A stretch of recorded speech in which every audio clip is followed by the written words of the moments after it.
Hello, Facebook fans and YouTube fans of DX Engineering. It's time for the weekend special. It's Friday afternoon here in the Eastern time zone of the USA.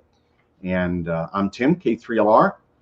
And we've been busy with antenna work here this summer. This summer, the project was to replace the 4 Yagis on 15 meters that make up our run stack. There's 7-element Yagis, and the design was improved, and the beefiness of the elements were improved, and the hardware was improved, and of course the special number 31 chokes, the bead chokes, 40 number 31 beads that go right over the RG213 coax, and so we replaced all the coax as well. So we did 4 Yagis on 15 meters, and then we did 7 Yagis. Yeah, we did 7 Yagis on 10 meters. And so there's 4 in the run stack, and then there are 4 in the second station stack, but we didn't touch the top 9-element Yagi. It's in good shape, and it's hard to get to because it's on top of a mast. And so we did do the 3 lower Yagis on 10 meters, and we did a brand new 6-meter Yagi.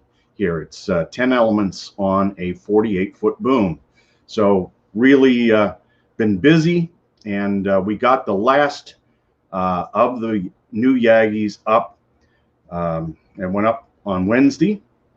Got everything done, and so everything is swept good, and we'll have more information on the sweeps, comparing the model to the sweep as measured. So see, we have a good set of viewers here, KK5HAM, WC8H, and our friend from Oklahoma, Jim, W5JCS, and Philip, DK6SP from Germany, and also Keys there, W0AAE. Keys, look for something special in the mail. We sent you something. We want you to trade in your hat. KG5 UMI, Shannon, nice to have you, and Tony, N2XJS, and our friend Dino, KL0S, and Tim, NL7D, and from New Zealand, it's ZL2MST, and also from Tennessee, it's KI4ZVU, and KE8NGV is on, and AB8FR, and KX9X, one of our bloggers for onallbands.com. You need to go to onallbands.com and read some of the stuff that Sean, KX9X, is doing. And he's going to be doing more stuff for us as well on all of his activities and satellites. Here's Jerry, KD8UWF, and Mike, W2 Mike Golf Foxtrot. And from Brazil, it's Papa Yankee 2 Bravo Norway and November Echo 3 Fox. So we have a lot of videos today, and I'm going to show you a lot of things about the tramming of these antennas. This is an 8-element 10-meter Yagi on a 48-foot boom. It's an OWA feed, so that the VSWR stays low across 1 megahertz of the band. So from 28 to 29. The SWR is less than 1.3 to 1. And so we're going to show you the Yagis, and then we're going to show you the tramming up into the ring rotator at 80 feet. So let's start out with video number 1 and start the overview of the Yagi. Video number 1.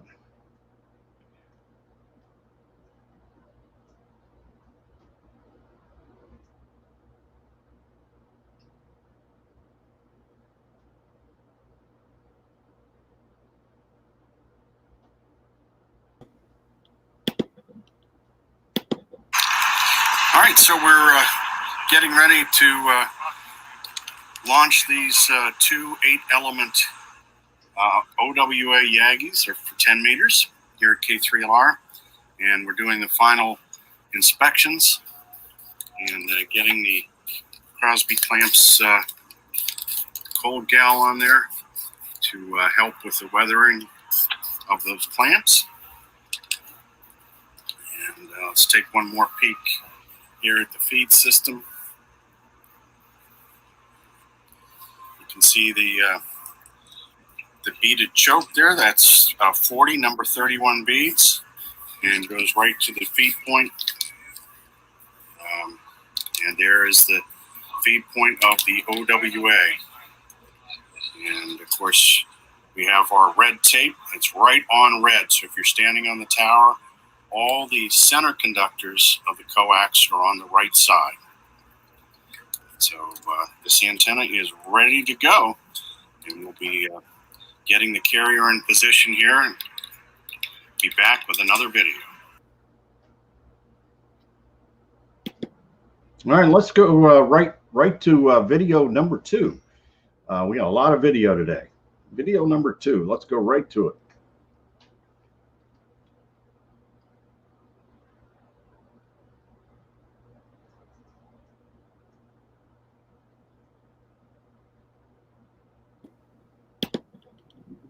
And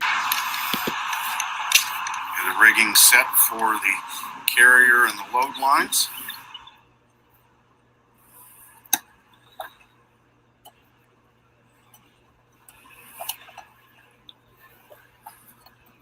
So the carrier is brown today, and the load is red today. So that everything is all ready to go, and up we go.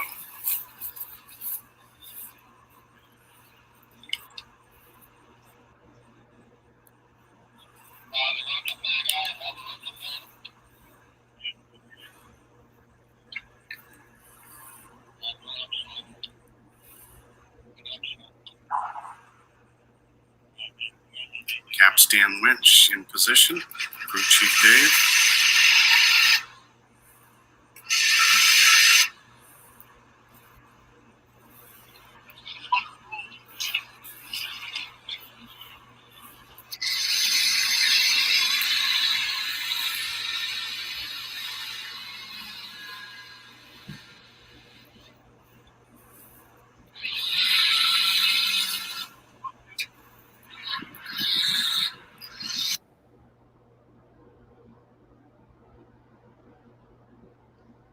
Okay, so you get the idea. That's the start with the capstan winch, and Crew Chief Dave there has a foot switch that he's using for that as well. And so let's see here. Let's see. Any plans for 10-meter antenna kits we can get? We are working on a few things with respect to putting some kits together, so stay tuned for that. That is a 10-meter beam. That's for the 10-meter band. It's a big antenna for 10 meters. Weighs about 130 pounds, and is on a 48-foot boom. And there's 8 elements to it, so it is a real beauty. Let's go to video number 3 now.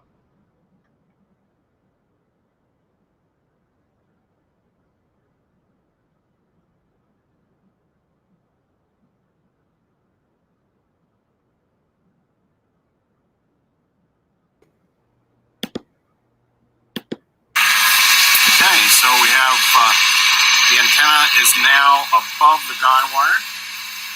And so as soon as Yes, we're having a little malfunction here. Down on the carrier. Yeah, we think we got them out of order, I think. Okay, let's try video number 3.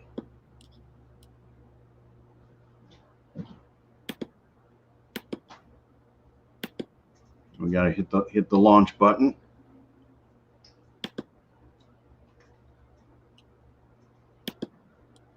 Well, we could try video number 4. Let's try video number 4. There. Oh, there's the launch button. There we go. While the carrier line is getting set, take one more look at the beautiful feed point with the high common mode impedance choke for the split-driven element feed of the OWA, and you can see just how close that first director is to the driven element.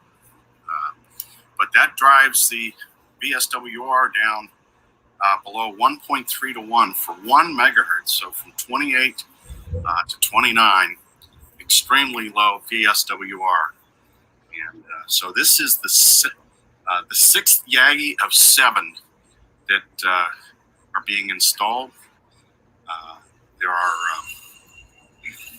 we already have 5 of them up, and so this is Yagi number 6 getting ready to go in, and then we'll get Yagi number 7 today, and we will be done.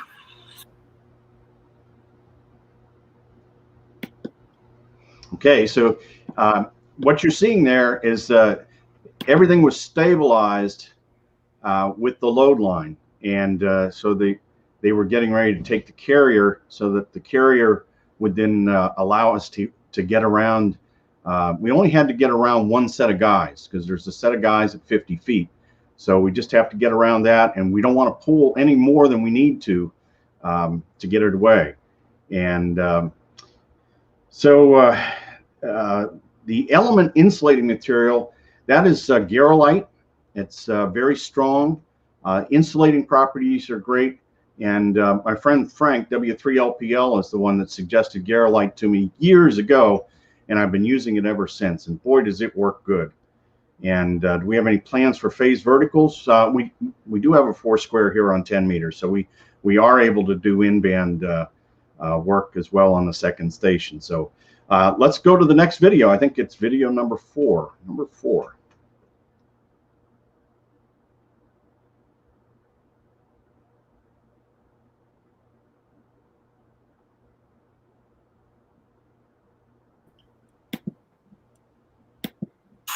Another view of the rigging of the carrier line and the load line. It's getting the carrier set with the second capstan winch.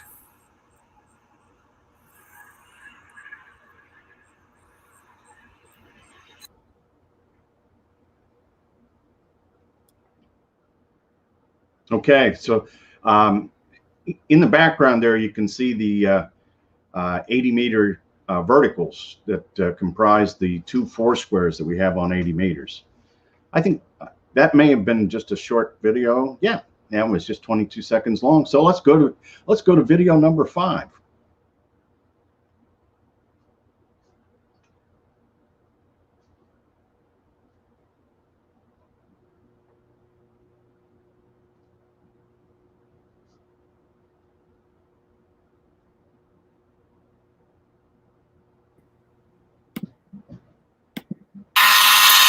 So the object is for us to get the Yagi just pulled out enough to get over this first guy wire. All we have to do is, so we don't have to pull it out very far, just have to navigate around the first guy wire.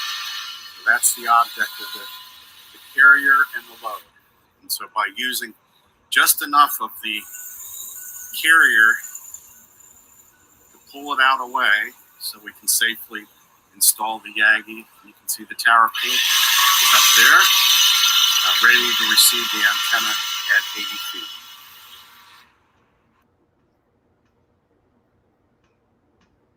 Okay, so it's getting exciting now because they're just getting close to getting around that set of guys. That's Philly strand guy wire, by the way.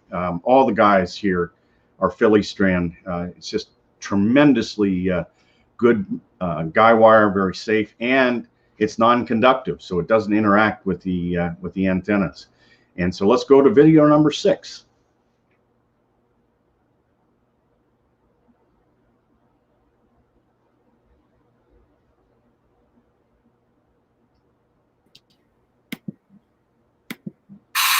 So that the guys, we don't have to have that any tighter than we need. And 2 tower climbers are ready to receive the antenna. It's coming right to them, and they'll put it into the ring rotor cradle. And the ring rotor is already calibrated for direction, so we should be good to go. Very smooth install using the tram system to put up the 8-element 10-meter Yagi that is on a 48-foot boom.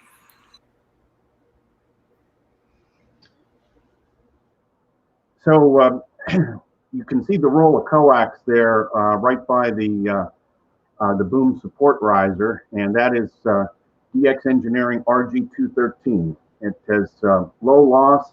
I like the polyethylene dielectric, and it's very good for rotation and everything. So I like using that. On the lower left, you can see there's a box there on the tower, and that is that's the antenna phasing box.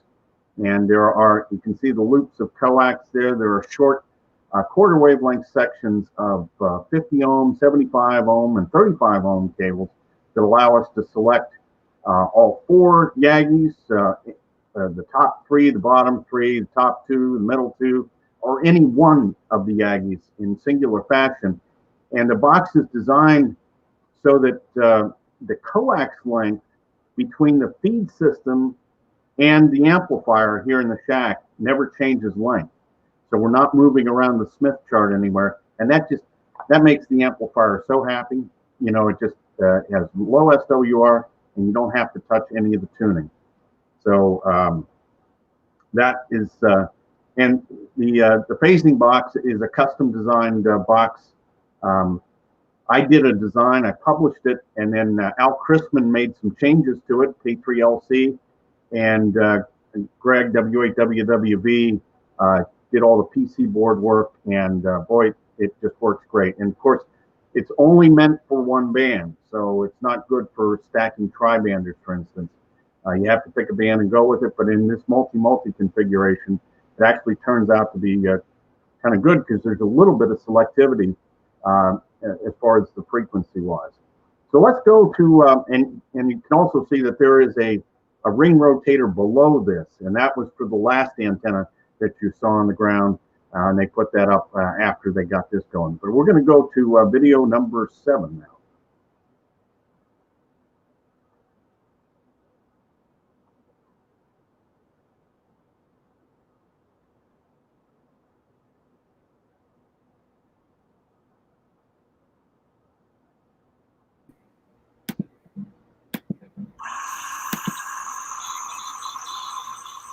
Okay, the carrier is now leaving the antenna all the way into the tower and coming down on the capstan winch on the load, and the antenna will now go into the cradle, and we'll put the clamps on it and do a rotation test and hook it up. So you can see in this photo, before we go away from the photo, that 10-meter antenna doesn't look very big because there's some big antennas that are just above it. At that second guy wire is a 6-element 20-meter Yagi on a 48-foot boom. That's also an OWA. We use that's one of 2 antennas we use for the second station on 20 here. And then above that, at 120 feet, is the 4-element OWA 40-meter Yagi. Now that's a monster antenna. You can't even see the entire element there. The reflector is on the left side, and the reflector is 75 feet long. That antenna weighs about 425 pounds, and it's on a K0XG monster ring. And there are 2 more above this. This is the bottom of the 3-high stack on 40. This tower is engineered to take 138 square feet of antenna wind load.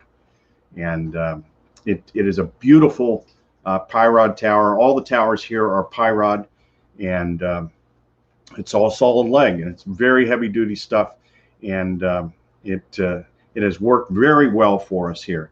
So those are the videos we have today. And I want to say hello to, let's see here. We had some folks checking in with us earlier. I want to make sure we say hi to everybody. Let's see. And K5FDR is on from Texas, and our friend Reinhard is on from RF Kit, and LU5FGR is on, and Rick Smith is on, and N0AO, And from Scotland, it's GM4UBJ is on with us. And let's see, who else is on here? We've got W3LAB and IT9IDG and KP3CR and 2 Echo 0 Radio Echo Echo, and our friend from Oklahoma City, N5NUK. And K5TGS asks, Tim, it looked like liquid electrical tape was used to protect the coax connections on the antenna. Was it really that? No, actually, that is vapor wrap that is put on top of the threads of the connections. That just keeps them clean, and it keeps stuff out. And so there was some liquid tape on the actually on the wires that come from the FPC. That's the feed point connector that we have here at DX Engineering. And Bill says, is that choke balun built specifically for 10 meters? No, I use that same design on 160 through 6 meters, actually. It's got very high common mode impedance. It's indestructible, and it's elegant too. You know, it's not hard to mount. It's heavy. It does cause, you know, that side of the boom to be heavy. So a lot of times you'll see we have weights out on the director end just to take, but it is heavy, and but they work so well, just really, really good. And that makes a very simple feed system for these monoband Yagis, and simple means reliable. And there's just not much to go wrong. And VE6AMR is on with us, as well as KC5MAH is on, and N9KFW. So we had a good crew in here today. So all the 10-meter Yagis are up, and so all 12 Yagis are done. This was known as this summer's project, Project 25, which was to put up. Now all of the antennas here have been replaced with new antennas. It's all DX Engineering hardware, DX Engineering clamps, DX Engineering coax. So the last 3 years we have replaced almost 45 Yagis here, and so we should be good for the next 25 or 30 years. I hope I'm around to see another set of Yagis go up, but for now I'm feeling pretty good about where we are with our work projects, and making great progress here. And we still have more projects to do this summer, so there'll be more videos in the future. And of course, don't forget Tuesdays is Tuesdays with Tim and Jeff, and that's at 17:15 Zulu. And then also we have our manufacturer showcase, and that's on Thursdays at we have that at 2:30, so that's 18:30 Zulu. So hope you had a good time today. Hello to our friend Lloyd, WB4BMQ, and it was great sharing the videos with you, and I hope everybody has a great weekend. Get on the air and have some fun. And 73 from K3LR and DX Engineering.